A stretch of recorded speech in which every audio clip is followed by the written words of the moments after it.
Buenos días, buenas tardes, buenas noches. Vamos a ver la segunda parte de la clase del día lunes que no la pude completar y quiero retomar en primer lugar lo más importante de la primera parte, que es el tema de que eh, vivimos entre dos realidades, como dice Pablo Mauret, y en la segunda vamos a ver la ontología sistémica. Bueno, lo que dice Moret, esta idea es muy importante, es que los seres humanos siempre hemos estado viviendo entre lo actual y lo virtual.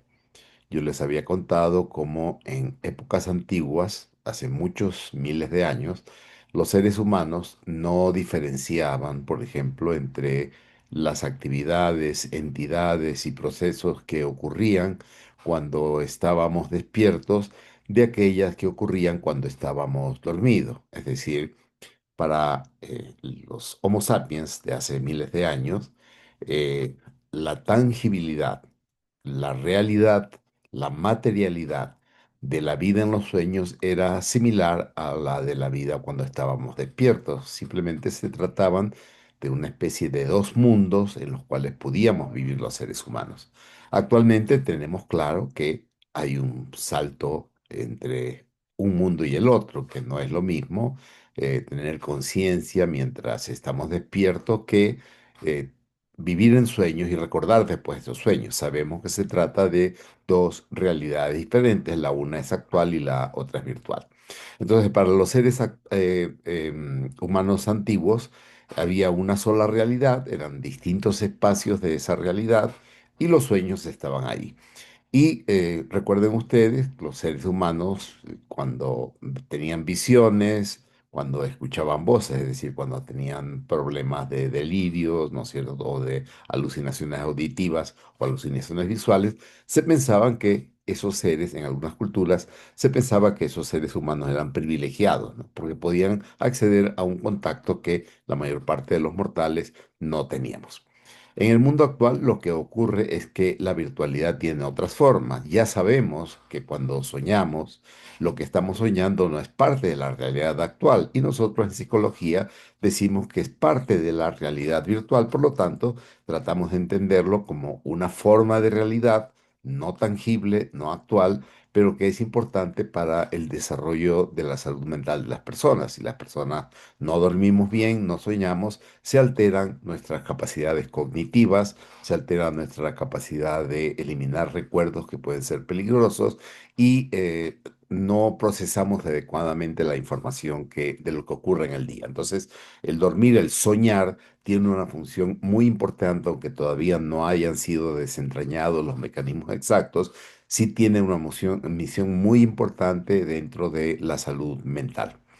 Lo que dice este argentino Pablo Mauret en un libro que se llama ¿Por qué nos creemos los sueños?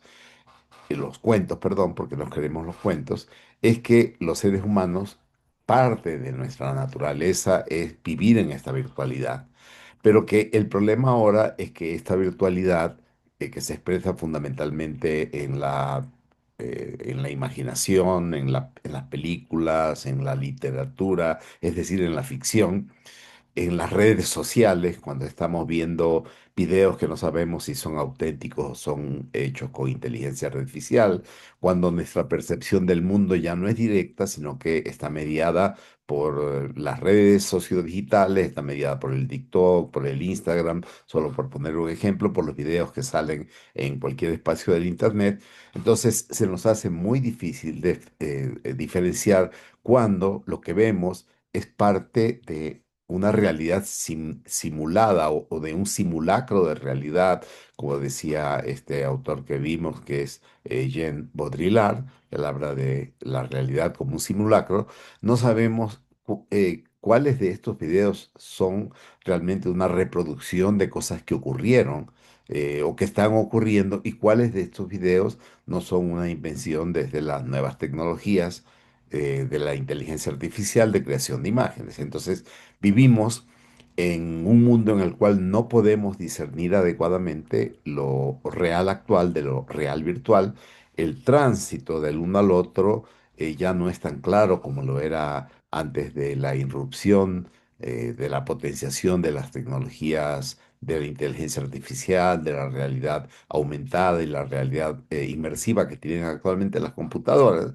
Eh, no solamente esto se hace ahora que tenemos computadoras, muchos de ustedes veo que son buenos lectores y habíamos comentado en clase que cuando leemos nos sumergimos en otros mundos, asumimos el rol, los sentimientos, las emociones de los participantes de estas narraciones, de estas historias, y somos capaces de transportarnos a escenarios ficticios, pero que cuando nosotros estamos leyendo o cuando estamos viendo una película, los vivimos como que si fueran reales, nos metemos en la trama y pasamos a ser sujetos, personajes de estas realidades que se están viviendo. Por lo tanto, lo que dice Mauret es, bueno, ¿en qué momento esta inmersión masiva que tenemos en lo virtual, que actualmente es la literatura y las redes sociales y el cine, en qué momento vamos a pasar mucho más tiempo en el mundo virtual, tal como los anfibios, que en un momento viven en el agua y otro momento en la tierra, pero que hace millones de años algunos de estos anfibios empezaron a vivir más tiempo en la tierra, se quedaron en la tierra y pasaron a ser los reptiles, de los cuales pues luego surgieron las aves y los mamíferos a los cuales el Homo sapiens pertenece. Entonces, ¿en qué momento puede ocurrir de que esos seres anfibios que somos decidamos dejar de vivir en la realidad actual y pasemos a vivir la mayor parte o toda nuestra vida en la realidad virtual? Por ejemplo, con la metáfora que plantea Matrix, ¿no es cierto? Seres que estamos dormidos, conectados a computadoras y que nos pasamos soñando y eso es lo que creemos que es la realidad. O lo que sí es una cuestión mucho más de corto plazo, esta búsqueda, por ejemplo, de Zuckerberg, de Meta, de crear el metaverso. Pero el metaverso es un poquito caricaturesco para mi gusto, ¿no es cierto? Porque se crean avatares y nos relacionamos con avatares. Pero ¿qué va a pasar cuando la tecnología de realidad inmersiva, de las gafas virtuales y de realidad inmersiva, va a permitir, como yo les explicaba en clases, que entremos en contacto con otras personas que están a miles de kilómetros de distancia, que interactuemos y nos veamos en escenarios como que si estuviéramos juntos en una misma sala, a medida que se mejoren, que se perfeccionen los detalles de estas tecnologías y que no solamente veamos y escuchemos a otras personas como que si estuviesen delante de nosotros, sino que pudiésemos desarrollar tecnologías o acceder a tecnologías que nos permitan sentir olores, tener gustos, que es un poquito lo más difícil de lo que entiendo, o lo otro es tocar. Podríamos tener la sensación de estar tocando a otras personas si es que estamos conectados no solamente con gafas, sino con un conjunto de electrodos que crean en nuestro cerebro la ilusión de que estamos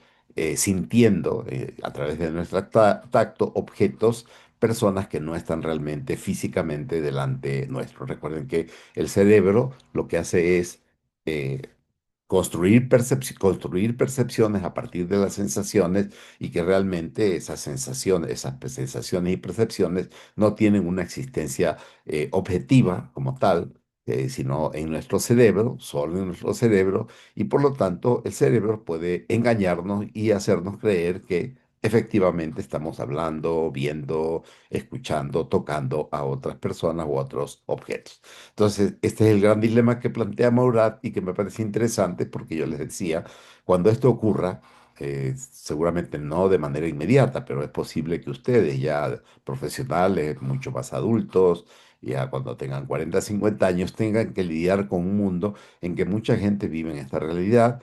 Y no me refiero solo a que ustedes puedan hacer terapia en estos espacios, sino que se van a dar o van a aparecer nuevos trastornos mentales asociados a que pasemos casi toda nuestra vida dentro de estos entornos de realidad inmersiva. Entonces, esto era lo primero que quería recordarles y que yo quiero darle mucho énfasis en la prueba que vamos a hacer el día lunes. Lo otro, lo que nos faltaba es la ontología de los sistemas complejos. Nosotros ya habíamos visto sistemas complejos. ¿Se acuerdan? Allá a la derecha está la misma foto que les mostré antes de Edgar Morin o Edgar Morin, si le pronuncian en castellano. que lo quiero recalcar, vi esta mañana, sigue vivo, va a cumplir este año, a mediados de este año, va a cumplir 105 años, ya está más desconectado del mundo, ya no está haciendo conferencias como hacía hasta hace unos pocos años, pero sigue escribiendo, sigue leyendo, sigue haciendo opinión y sigue reuniéndose con personas, con discípulos suyos que transmiten sus ideas al exterior. Entonces aprovechemos mientras tengamos todavía vivo a este monstruo, este gigante del desarrollo intelectual, que se le considera como el padre de la teoría de los sistemas complejos. Nosotros vimos la teoría de los sistemas complejos en su epistemología. ¿Qué quiere decir esto? Que vimos en la unidad 2 cómo la sistémica o la teoría de los sistemas complejos nos ayuda a entender el mundo, cómo entender las cosas. Pero esa epistemología, es decir, esa forma de ver el conocimiento, de entender cómo se crea conocimiento a partir de las interconexiones del mundo, está vinculada con una ontología, o sea, es una epistemología que está vinculada con una teoría de cómo es este mundo. ¿Y qué dice Morán de cómo es este mundo? Él plantea 5 principios que son el principio de la interconexión, esto es importante, principio de interconexión, son 5 principios que tienen que manejar muy bien como psicólogos, porque esto lo van a ver más tarde en psicoterapia sistémica y lo que estamos viendo ahora es la base para entender la psicoterapia sistémica. Entonces decía la interconexión, un principio, la emergencia, el otro, la dinámica y cambio, el tercero, el cuarto es la autoorganización, que yo considero que es el más importante seguramente, y el quinto, la heterogeneidad y diversidad de los sistemas. ¿Qué es entonces esta ontología de los sistemas complejos? Primero, la interconexión. Existe una totalidad, no hay cosas separadas, no hay individuos separados. Nosotros como individuos tenemos la ficción de estar separados, pero les he explicado muchas veces que cada uno de nosotros no está aislado de su familia, de sus padres, de su entorno, de lo que lee, de lo que mira en el celular, de las películas que ve, de las conversaciones que tiene, que nos van construyendo. Entonces todo está relacionado con todo. No hay cosas, insisto, cosas entre comillas, porque no hay cosas en el sentido estricto, lo que hay son relaciones, ¿no? O sea, yo no soy una cosa en última instancia, metafóricamente puedo decir que cada objeto es una cosa, pero en realidad toda cosa, entre comillas, está conectada con miles de otras cosas y en suma cada cosa no es sino un conjunto de relaciones. Ustedes no son sino, yo les decía, el lugar en que se anudan millones de hilos, ¿no es cierto?, que representan las distintas etapas de su vida, sus experiencias, las personas con las que interactúan. Entonces somos lo que nos hace el sistema. Lo que nosotros somos es el lugar que ocupamos dentro de un sistema de relaciones, dentro de un sistema de procesos. Nada está desconectado de nada. Hay una mínima conexión, esta famosa frase de la teoría del caos, que la cité alguna vez, el aleteo de una mariposa en Japón puede causar un huracán en el Caribe. Es una metáfora porque en realidad no es que exactamente pueda ser así, pero es verdad que sí puede haber una relación entre el aleteo y un cambio ligero, pero cambio al fin de las condiciones meteorológicas en el Caribe. Eso sí es verdad, porque los elementos, los objetos, los espacios están en última instancia totalmente relacionados. Entonces, como no hay cosas sino relaciones y procesos, cuando queremos analizar, aquí viene la ontología, cuando queremos analizar la realidad tenemos que entender que la realidad es un sistema y es un sistema complejo, no complicado, complejo, tiene muchas relaciones, tiene muchos procesos que están interactuando entre sí y eso es lo que le llevó a Edgar Morin a llamar a su ontología de los sistemas complejos. La sociedad, los individuos, la psicología son todos sistemas complejos que se relacionan a su vez con otros sistemas complejos. Este es el primer principio. Segundo principio, a mí me parece muy interesante, es el de la emergencia.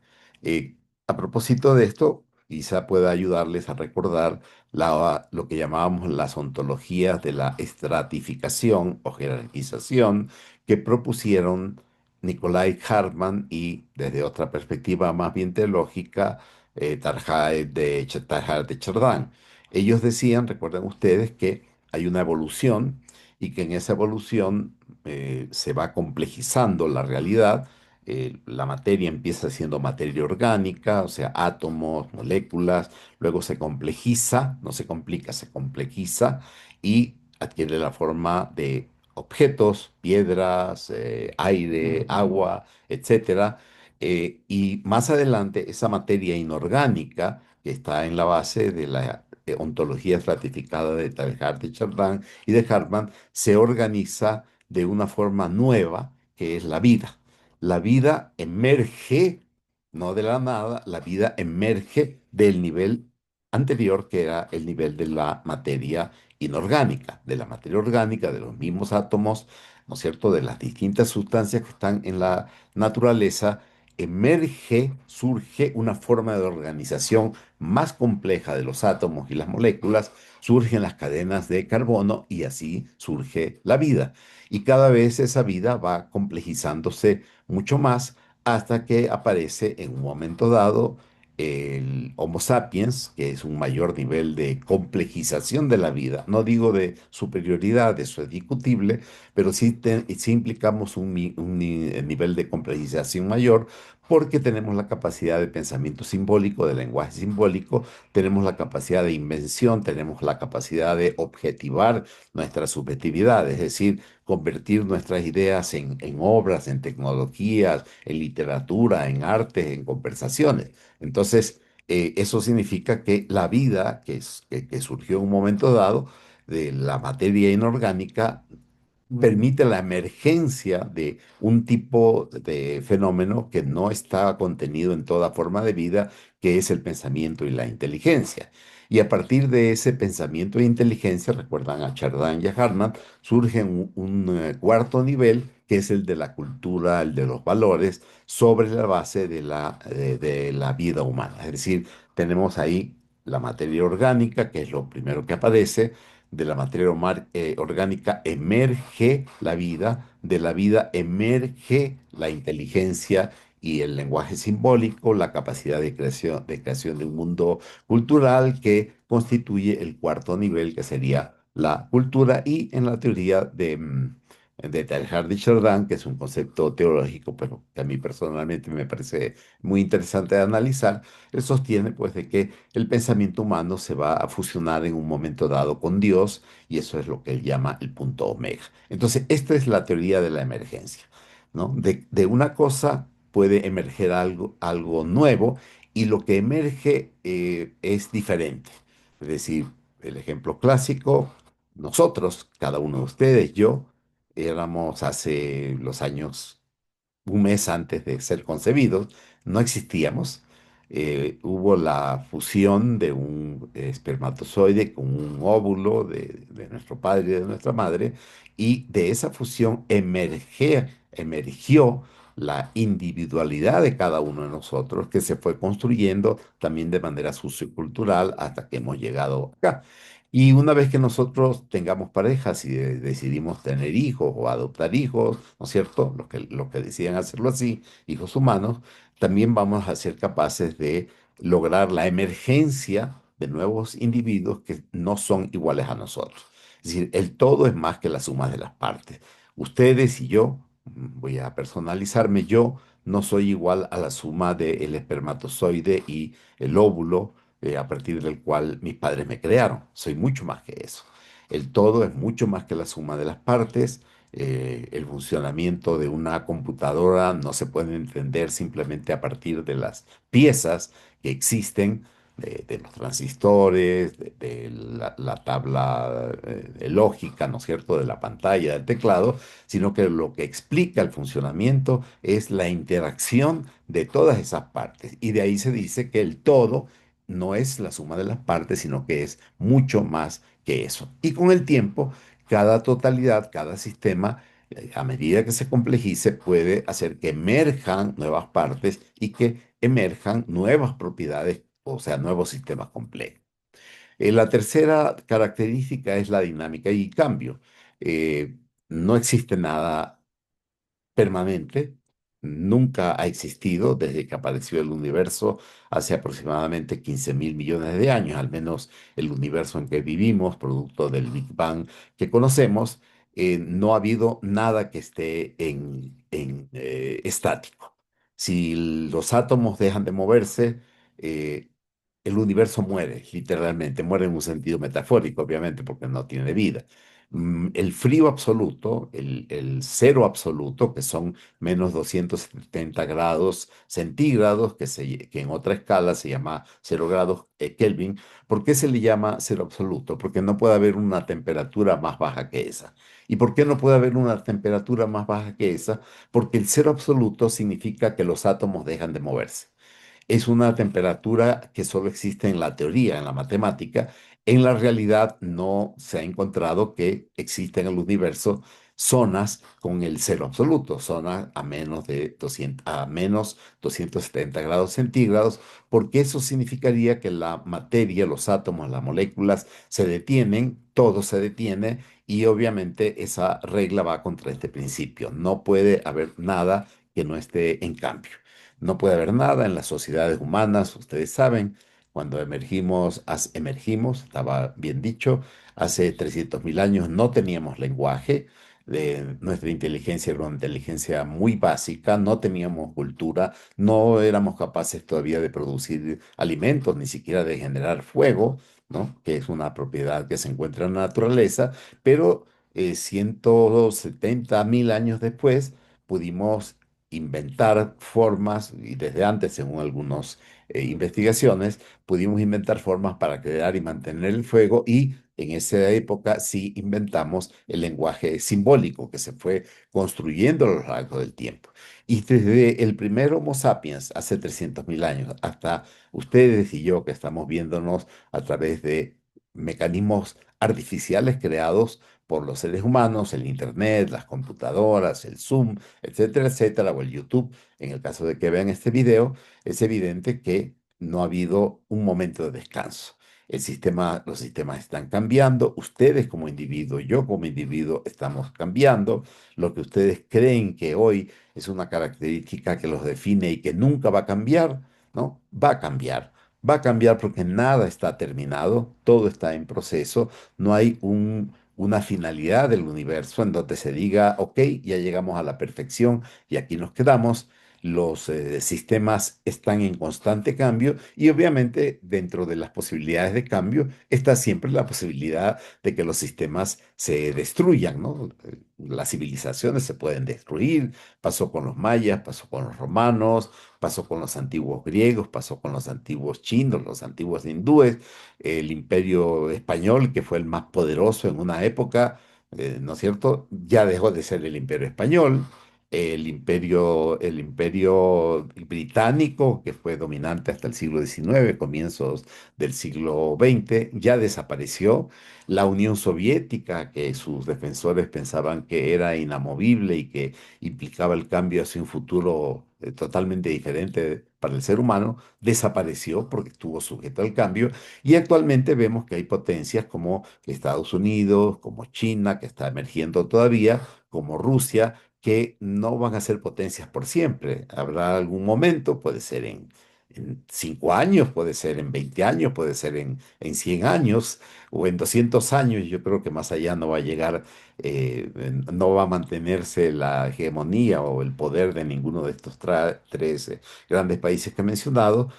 Seguramente dejarán de ser imperios y surgirán otros imperios o surgirán otros países que tendrán hegemonía y tendrán el mayor desarrollo tecnológico, financiero y de talento humano y del mundo.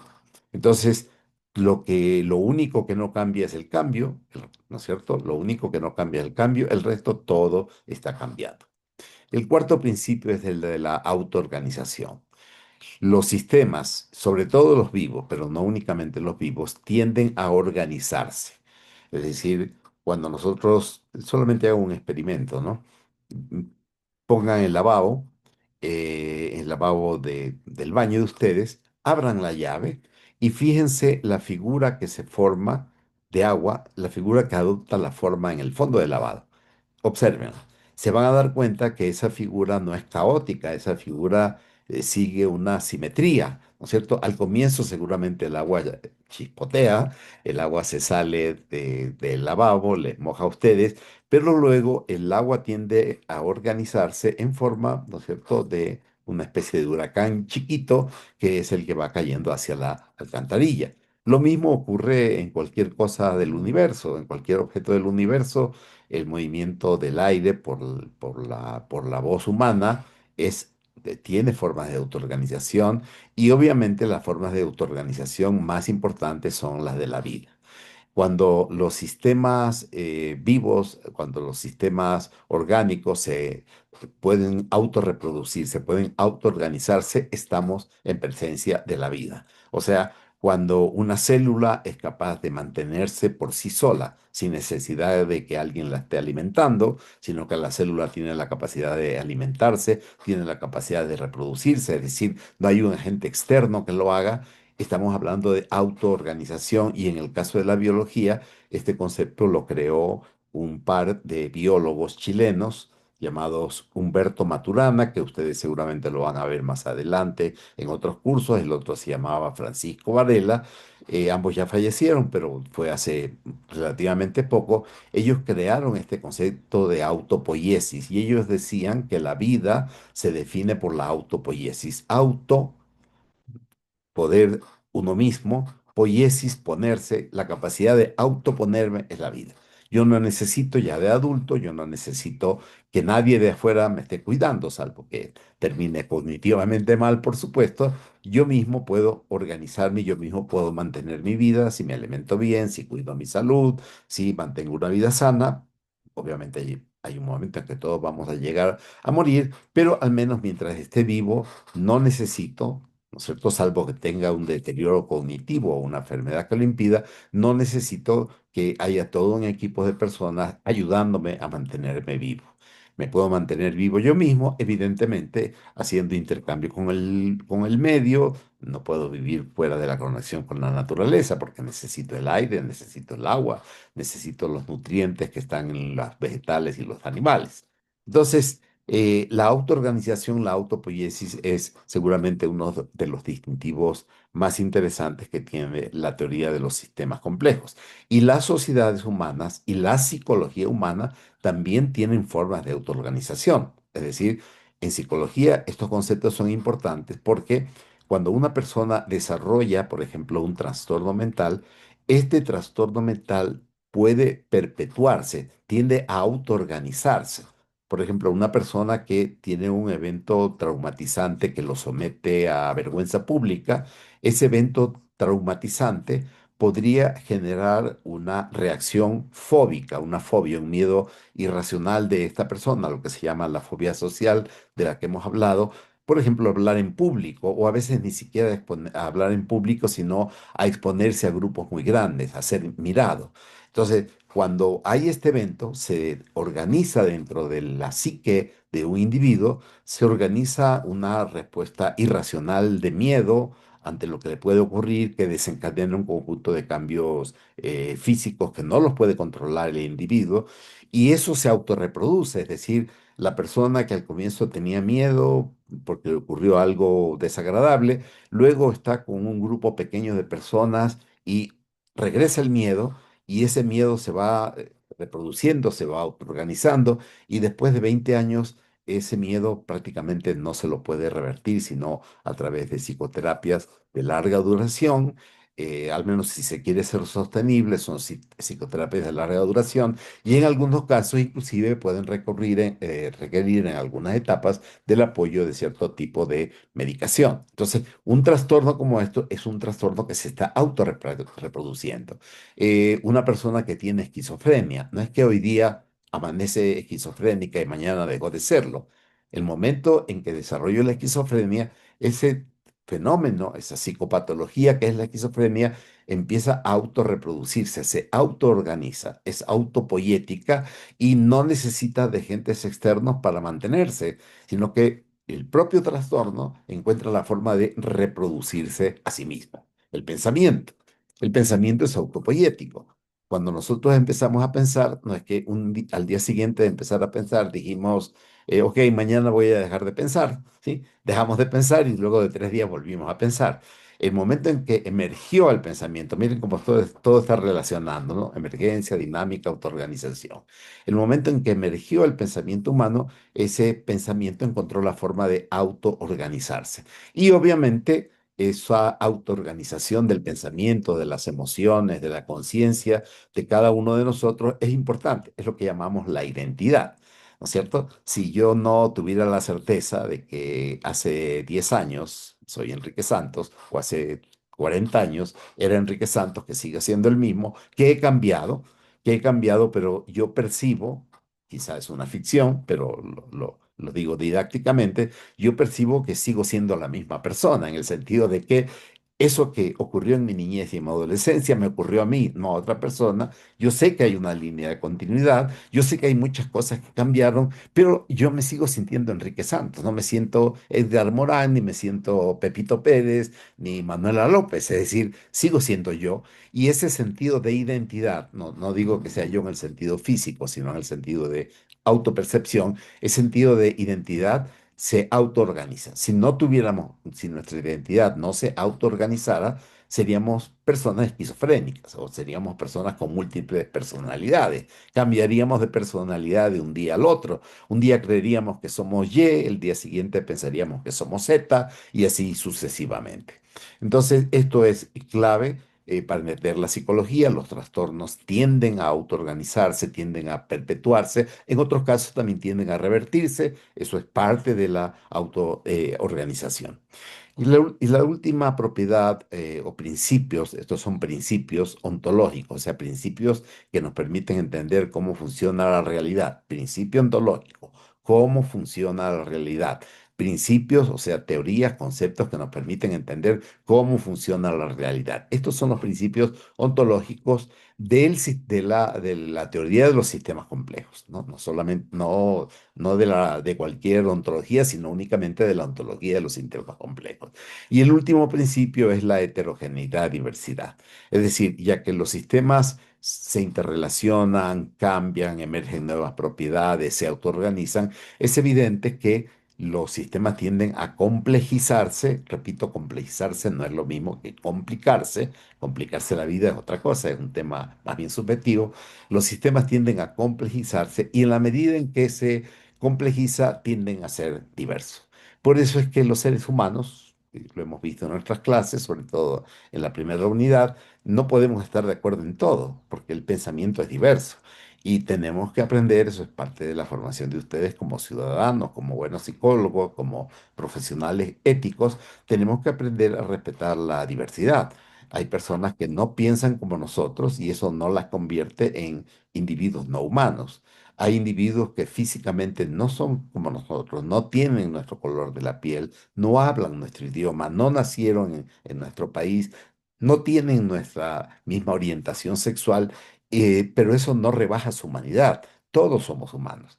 Y dentro de este sistema que es la humanidad, hay diversos y cada diversidad aporta con elementos específicos. Algunos pueden ser positivos para el resto de seres humanos, otros pueden ser también negativos, pero eso es parte de la dinámica de la naturaleza y no la podemos cambiar, por ejemplo, a través de medidas represivas, de la ley, de la cárcel, de la pena de muerte. No se puede porque es algo intrínseco a la materia el organizarse, el diversificarse, el polarizarse inclusive alguna vez. Todas las cosas tienen un orden, pero también tienen un desorden en su interior. Esto no lo vamos a ver ahora, pero se los dejo mencionado. Una de las características del universo es que se organiza a partir del caos.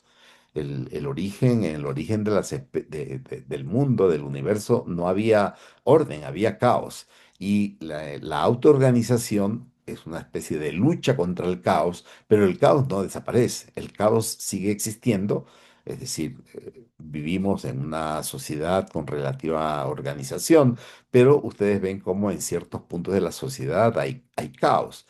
Nuestra mente es relativamente organizada, unos más, otros menos, pero en partes de nuestra mente, y somos conscientes, hay caos, hay confusión, Y ese caos no está ahí para hacer daño, ese caos está ahí para ayudarnos a presionarnos, para plantearnos desafíos. Ahí he dejado una imagen a la derecha, debajo de Edgar Morán, que es la de una red hecha por computadora, por supuesto, que señala lo que sería una red social, ¿no?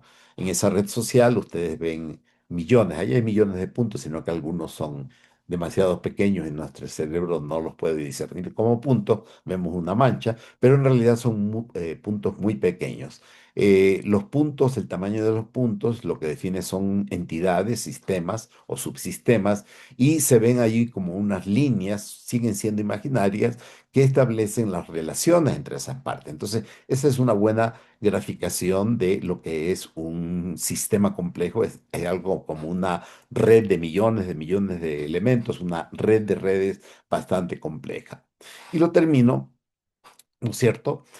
Viendo lo que son los sistemas complejos en psicología. En psicología, lo que nosotros vemos son individuos, pero ya sabemos que los individuos no somos objetos aislados. Pero voy a hacer la exposición del sentido común. Somos individuos. ¿Pero qué somos los individuos? Los individuos somos seres humanos que tenemos ciertas características que nos han venido dadas por la genética física, la genética de las posibilidades de ser inteligente, la genética de poder adquirir un idioma, la genética que nos permite en situaciones complejas desarrollar y crear tecnologías como el lenguaje. Hay otra parte de nosotros como individuos que no está determinado por la genética, sino por la neurobiología, es decir, por todo lo que ustedes han estudiado en este periodo académico en psicofisiología y que lo seguirán viendo en psicología general, en psicopatología, en introducción a la neuropsicología, van a seguir viendo esto. Entonces, hay un componente nuestro que se explica por el cerebro, por el sistema nervioso en general. Hay otro componente que nos determina a nosotros que no tiene que ver con la genética y ni con la neurobiología y que es también súper importante, que es la cultura. Es decir, en qué instituciones nos creamos, con qué tradición, con qué valores, en el marco de qué religión nos socializamos, qué lenguaje tenemos, qué tecnologías. Entonces, todos estos factores son los que nos construyen como individuos. No somos individuos aislados, somos individuos creados por millones de relaciones con los factores genéticos, neurobiológicos y culturales, y al mismo tiempo que hemos sido creados por estos factores, somos capaces de crear algo que no estaba en el mundo antes de que salga el ser humano. Somos capaces de crear pensamientos, de crear emociones, de tener conductas, y estas conductas, estos pensamientos y estas emociones modifican fundamentalmente la cultura, o sea, no es ahí estático como se ve en la figurita, ¿no? Acá están en azul los factores que nos crean, acá están en verde los que nosotros creamos, sino que estos factores que nosotros creamos pueden modificar también los factores azules. Actualmente, básicamente la cultura. La cultura es una creación, nos crea como individuos, pero nosotros podemos seguir modificando la cultura. Ahí se llama un bucle sistémico, pero a medida que pasa la tecnología, vemos que cada vez hay más y más técnicas que permiten hacer modificaciones genéticas, que permiten hacer modificaciones neurobiológicas. Ahora es muy incipiente, pero habrá un momento en que el pensamiento humano, la conducta humana será capaz de modificar también nuestra genética. Es algo, yo sé que nos produce miedo, pero teóricamente es posible que se dé. Entonces, esto es la muestra de un sistema complejo en el caso de los seres humanos. Tienen que aplicar los 5 principios que vivimos a situaciones específicas que deben ser explicadas desde esta ontología. Recuerden, ontología sistémica es la teoría sistémica de cómo es el mundo. Epistemología sistémica, también de Edgar Morin, es la teoría filosófica, es la teoría epistemológica de cómo producimos conocimiento científico de este mundo complejo. Están vinculadas porque si yo creo que la realidad funciona así, ontología sistémica, entonces pienso o creo que el pensamiento debería obrar de esta manera para conocer este mundo. Esa es la epistemología sistémica que vimos en la unidad 2. Con eso, lo que lo hacemos, lo logramos a través de las interacciones sociales y finalmente la sociedad, lo que llamamos sociedad o sociedades, son redes sociales, ¿no? No el TikTok, no el Instagram, no el Facebook o el Twitter, sino las redes sociales en el sentido estricto, las redes de seres humanos mediadas por tecnología, pero que implican conexiones entre personas, familias, amigos, ustedes que están interactuando en la universidad, etcétera, interacciones que se dan ahora por las nuevas tecnologías a escala inclusive mundial, nos van construyendo y estas redes sociales, estas interacciones sociales, es lo que permite conectar todos estos elementos que aparecen en esta figura. Y les dejo una figura metafórica, ¿no es cierto? El cerebro también es un sistema complejo.